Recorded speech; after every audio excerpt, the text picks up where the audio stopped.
It's been a really unusual autumn so far. So what I thought I'd do this morning is actually take you for a walk down in the garden, kind of show you what jobs we've already started doing for autumn down there, and also show you what the plants are kind of looking like, given it has been so warm.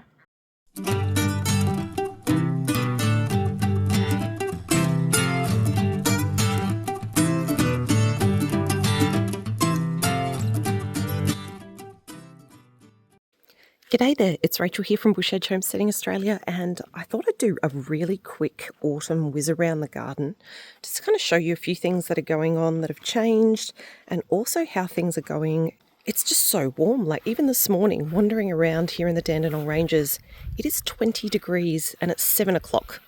So I kind of waited for there to be enough light to come outside and kind of show you what's going on. But yeah, 7 a.m. and 20 degrees is not normal at this time of year. And that does mean that there's a few unusual and different things going on in the garden that I thought I'd show you. And we have also still been doing a few things, pulling out some of the summer crops and turning over beds. So I thought I'd show you that too. But yeah, first of all, I thought I'd show you this new little patch that I've kind of started with some fruit trees. And the reason for that is, as you know, we lose a lot of our produce here to the birds, the bats, the possums. The wildlife absolutely loves everything that we plant. So I'm having a go growing over here some miniature trees. I actually picked these up at our local primary school fete, and yeah, they were an absolute bargain. So I've got a couple of the what is that, Nectar Z, miniature nectarines. And over here, I think this one here is a Trixie Peach. There's two reasons I'd grow them over here. One is that it gets some of the best sun around the place on the property, because even though we are on 5 acres, we do often struggle with sun, definitely in the winter, just with the hills and all the trees and stuff about. The other thing I thought with these is that I'll be able to net them and keep that wildlife off them. At least that's the theory. I have had some pretty poor success this year, even with some of the trees that we netted. I actually just lost every single persimmon on my persimmon tree despite netting, but I thought these ones here, I might have better success with netting, being that they are small. I've always been a little bit unsure about the miniature trees, but very recently I saw Paul over at Urban Bounty, and if you haven't seen his channel, it is absolutely incredible. He's down in the Melbourne suburbs and grows tropicals, but I saw in his garden that he had some of these miniature trees and they were just so incredibly abundant. So that's why we're giving these a go. Also in this area, I've got a little bit more of the garlic going. The top one here, that is the purple dynamite. And the one below here is the Kangaroo Island garlic that we were gifted. And as you can see, they are growing really, really well so far. No signs of rust in this area, so let's hope that continues. Now, the bed along here is looking a bit ordinary at the moment, and that's because I have started pulling out some of the summer crops. And what I'm doing in this bed here is I'm actually doing a bit of a chop and drop. And that is because it has been just, I don't know, horrible soil. It really didn't grow that well. This is the soil we brought in. So I thought if I just put all the organics straight back into it, along with, you can see all that sheep poop that I have scraped up from our woodshed area, because all the sheep love sitting in there. I'm just going to build this up and try and really build up the organics over winter. And then hopefully by next summer, this will be a lot better for growing. Now, we've been busy doing a bit of work in this bed as well. We've pretty much pulled everything out of this one now. But what we did just yesterday is brought in a pile of our chicken manure. That's basically just from scraping out the chicken enclosure. We also kind of took all the wood chips out of the nests and changed all that over. And that'll just sit in here and directly compost, rather than putting it in the compost area and then having to transfer it across into here anyway. That will be quite acidic if you're sitting there thinking, very, very acidic, not great for growing at the moment. That is correct, but it doesn't matter because I'm not planning on planting in here until next summer. And the beans from in here, they're all gone now. But what I have done is over here. I've harvested all those seeds now, and they're just drying out, and then we'll kind of take all the seeds out of those pods, and that's our seed for next year. Lots of lettuces are still continuing to pop up self-seeding in the garden bed here, and they're also well and truly continuing to self-seed in our pavement area as well. Shall I just back up a little bit? There's not an awful lot going on in the greenhouse. Very soon this is going to fill up though, and we'll be bringing all of those pots that are outside with the capsicums and chilies. They'll all come in here to try and overwinter them. The ginger though is growing incredibly. I have never grown ginger like this in my life. It has loved the heat. Check that out. We are actually going to get a ginger harvest up here. I'm so excited about that. And yes, hubby is growing another pineapple, and it's growing well so far. And we are still getting capsicums at this time of year, so there's a few in there. There is also plenty of chilies, although not too many on the plant that are red at the moment because I just did a huge pick, and I'm actually dehydrating chilies up on the deck at the moment. Now over here is where I've done probably the most work, and that's in this bed here where we did pull out all the tomatoes that we had. So this was mainly tomatoes. There was also the line of sunflowers, and there was also beans in here. I put a whole bunch of our finished compost in here, and then I've topped that up with some sugarcane mulch. I have got a couple of plants, and again, this just goes to show how bizarre a season it is. I've still got eggplant in the garden here, and I think this one here was actually a cross of one of our chilies and a capsicum. But yeah, that's still growing outside, and that is really bizarre for this time of year because it's actually Easter weekend at the moment. In this area here, I've also got a couple of lines of garlic and a whole bunch of peas. I think they were the sugar snap peas. They've all pretty much germinated what we planted here, so hopefully we get a really good crop of peas this year. And behind we've got some more garlic and again some more capsicum plants that are continuing to grow here. This bed here we really haven't done anything to yet, and that's because the dahlias have been continuing to produce absolutely beautiful flowers. So aside from picking some, we really haven't been doing anything with that yet. Although I will say this year I probably do need to lift, because if we have a bit of a look under there, you can see that it's mounding up a bit. Yeah, I think those tubers really need splitting. That's going to be a new task for me. I'm going to have to learn how to do that. If anybody is a bit of a pro on that, I will accept any tips. The other thing that I have going in here around the outside is a lot of our pumpkins, and there is some beautiful big pumpkins in here this year. Check these out. They are huge. So super happy with those. It looks like something's tried to have a little munch, but yeah, they still need a little bit of time. I know one question people often have is, when do you pick your pumpkins? And you can probably see here there's still quite a bit of green in the vines, so the answer for us is not quite yet. We do kind of look for that point where the stems have died back quite a bit, and that's when we'll pick these beautiful big butternut pumpkins. I've done a bit of work in this next bed. So this one here has some self-seeded celery.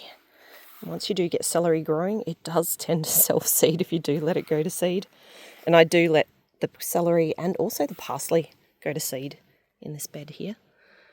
I also have some flowers self-seeding. These ones here that are self-seeding, they are some calendula. And there's a few of those popping up in here. I've also got some cosmos that's been self-seeding, and they're actually getting some decent size on them already. Often this time of year they do try to self-seed, but yeah, usually they don't get quite this big before the cold takes them out here. But this year they seem to be growing well. It'll be interesting to see if that continues. The one thing we have planted out in here now though is snow peas. So those are all the snow peas, and that is how they're growing. They have been really taking off quite well because of the warmth we've been having. Given this late warmth we've been getting, we're still getting zucchini. And we've been picking quite a few from this area in here. There's the yellow, and I think over here I've also got a bit of a green one that I probably should pick that because it's starting to get quite big. The plants are definitely getting a bit of the powdery mildew, which is a bit of a sign that they will die back soon.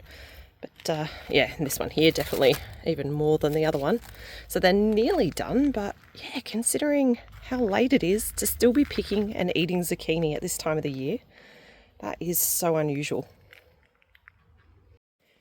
This is one of the areas that we planted up together when we did the autumn planting video. As you can see, beetroot is growing, the wasabina, which I'm really interested to see what that actually ends up being like because we've never grown that before.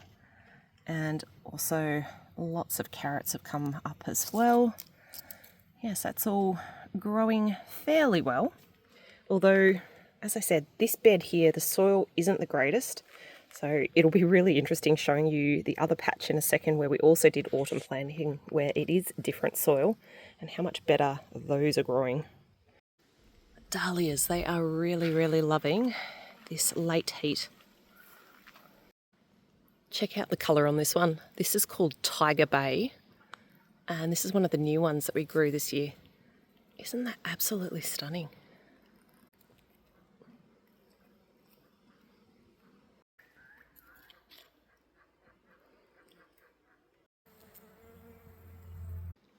This one here is cornflakes. Isn't that gorgeous?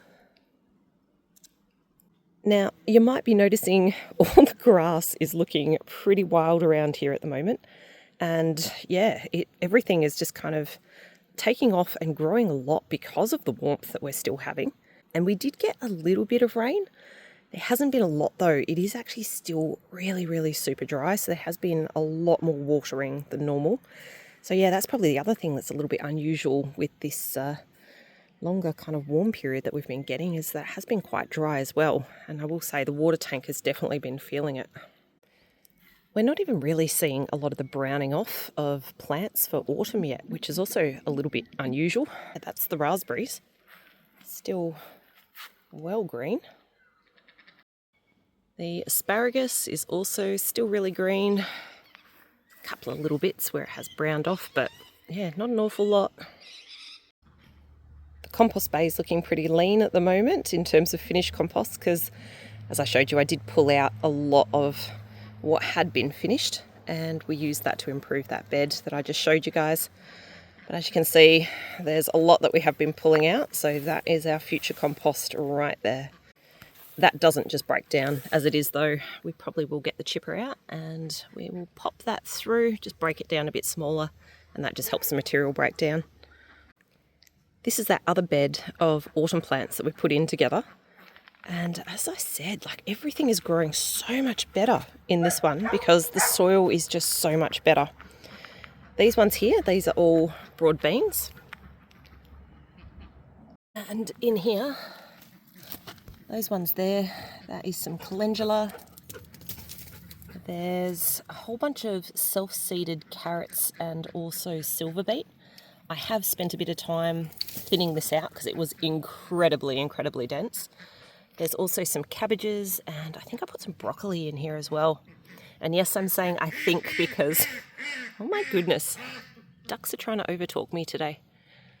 The labelling, as always with me, is really, really poor, so I'm actually trying to remember exactly what I put in here. I think there was some spring onions as well from memory. I reckon that's what these guys are in here. Is it spring onions or normal onions? I guess come harvest time, all will be revealed. This one here is our sweet potato. I put in 2 new varieties of sweet potato this year. There is 2 different purples. There's one that's all purple throughout and one that is white in the middle, purple on the outside. Yeah, those 2 have just gone absolutely off with the way they're growing. So I'm hoping I get a good harvest out of these. And I'll definitely be taking some cuttings and also keeping some pieces as well so that I can try and regrow for next year. I am thinking this year I will grab a sweet potato harvest video again with you guys, because I am trying the new varieties and also trying a couple of different ways of growing. I've got this bed here, I've got some in pots, I've got some in that normal spot in the greenhouse that I've showed you before, and I've also got this one here that I'm growing in a feed bag. Now over here, because of the heat, our coriander has actually grown really quickly, but it is going to seed already. I'm actually considering pulling this out because I did already harvest a whole bunch of coriander seed this year. I don't really need any more for growing, and I don't really need any more for cooking either. And when it gets to this stage, it does tend to taste a little bit bitter. So if I pull that out, I'll probably just drop it straight back in there, and then I'll be able to plant something else. The blackberry area is looking a mess. It often does at this time of the year. All those canes kind of laying down on the ground, they need to be picked up and retied. And also all the ones that are fruited, which are these ones here, they'll all need to be cut out. I actually had a video that I did with my youngest last year on how we go about doing that activity if you've got blackberries and want to know what that exercise looks like in a little bit more detail.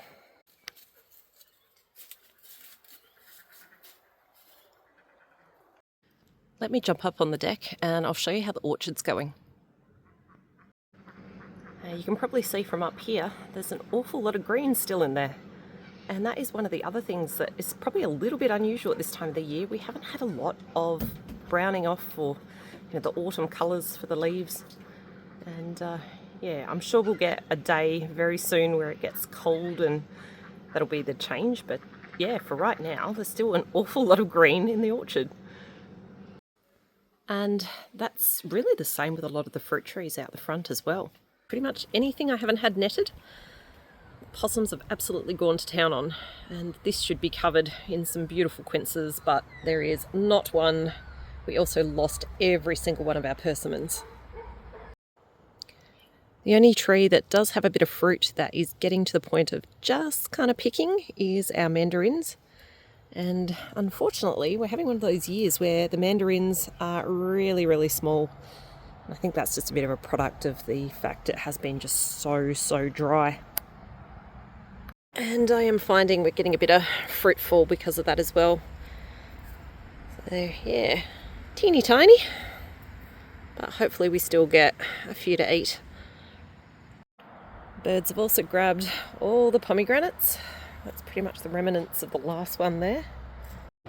And with the figs, even though there is still kind of plenty of green ones on here, they just don't get to the point that we can actually get to them before the birds are getting to them. So every so often we manage to get one or two, but yeah, for the most part, they are getting all of them.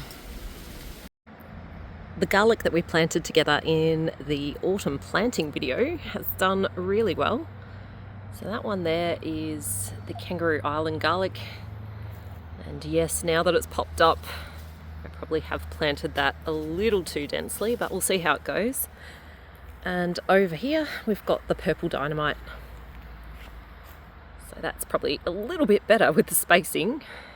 And yeah, that was quite behind the other variety for quite a while, and now it's caught up. So yeah, they're both looking really good. The one thing that has loved the warmth though is our bananas. Look at these.